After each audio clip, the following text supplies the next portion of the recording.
Eurovision 2026 বয়কটের ঘোষণা দিয়েছে আয়ারল্যান্ড, স্পেন, নেদারল্যান্ডস ও স্লোভেনিয়া। ইসরায়েলকে অংশ নেওয়ার সুযোগ দেওয়ার প্রতিবাদে এসব দেশ প্রতিযোগিতা থেকে নিজেদের প্রত্যাহার করে নেওয়ার কথা জানায়। গাজায় যুদ্ধ ও গণহত্যার জেরে আন্তর্জাতিক এই প্রতিযোগিতা থেকে ইসরায়েলকে বাদ দেওয়ার আহ্বান জানায় দেশগুলো। তেল আবিবের সাথে একই প্রতিযোগিতায় অংশ না নেয়ার ব্যাপারে বহু আগে থেকেই অস্বীকৃতি জানিয়ে এসেছে তারা।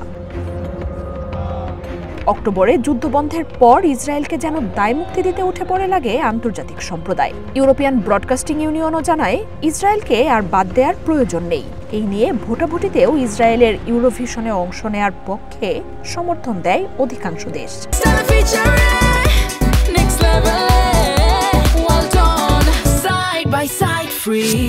এরপরই আয়ারল্যান্ড, স্পেন, নেদারল্যান্ডস, স্লোভেনিয়ার মতো দেশগুলো এই সিদ্ধান্ত নিয়ে প্রশ্ন তোলে।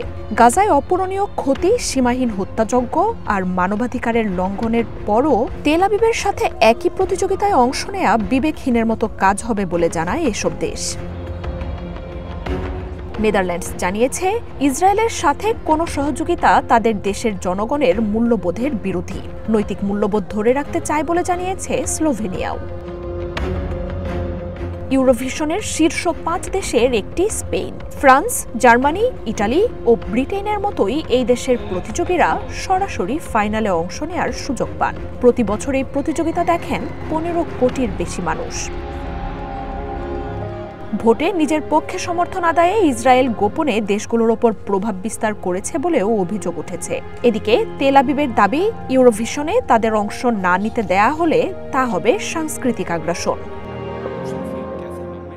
এখনও নিজেদের নাম প্রত্যাহার না করলেও বেলজিয়াম, সুইডেন, আইসল্যান্ড জানিয়েছে দ্রুত সিদ্ধান্ত জানাবে তারা। তবে এসব দেশ থেকে উল্টো পথে হেঁটেছে জার্মানি।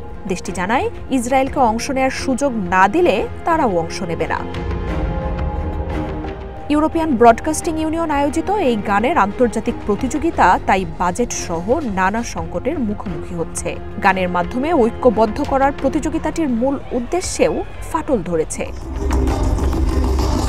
মার্জিয়া উপমা, ওয়ান ইন্টারন্যাশনাল ডেস্ক।